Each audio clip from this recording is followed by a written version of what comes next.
Hey everybody, I hope you're doing all right today. Let's take a look at common access resources and try to work on understanding why common access resources are a form of market failure. So what are they? Well, they have many different names, such as common pool resources or common property resources, but by definition, common access resources are typically natural resources such as fishing ground, forests, pastures, or human-made systems for managing natural resources such as irrigation systems. And one problem with such resources is that it's very difficult or expensive to exclude people from using them. And if you can't exclude people from using them, they're going to get, the assumption is, overused, right? The fear is that the nature of the resource itself and the inability to charge for them may encourage overconsumption and eventually lead to a depletion of the resource. And in that case, you would have a market failure. So that's the key. It's this fear that nature of the resources is going to mean that they're going to be depleted, right? The benefit to the individual outweigh the external cost and give the individual the incentive to keep using the resource. So because a natural resource is free most of the time, there's no incentive to keep you from using it. And if you think even a typical little admissions price, just a park at the end of our street here costs, $10 to go into as a family. It's not that much, and really it's not too bad when you consider there are four of us. That's $250 a person. That's not bad, but we don't overuse it as a result of it. So market failure would take place because of the overconsumption.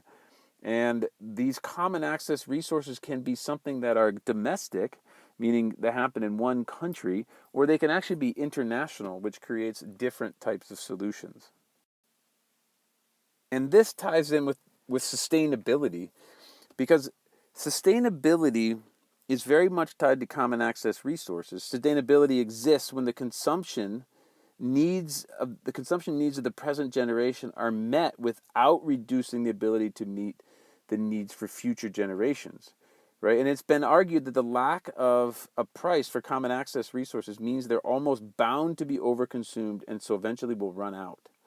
Alternatively, they may be overused such that the resource is degraded and will not be available as a resource for future generations. Think about maybe a lake that has, it's a common access resources, but people don't take care of it. It becomes polluted in the future. It's not available for swimming or maybe even for fishing, right? So the solutions to common access resources depend on who uses the resources.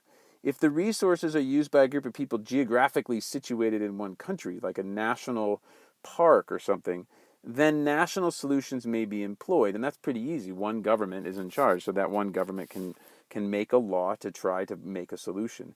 But when the common property resource extends to more than one country, in the case of a lake, maybe between the United States and Canada, or the world's oceans, the international negotiations and solutions are required, which are much more complicated.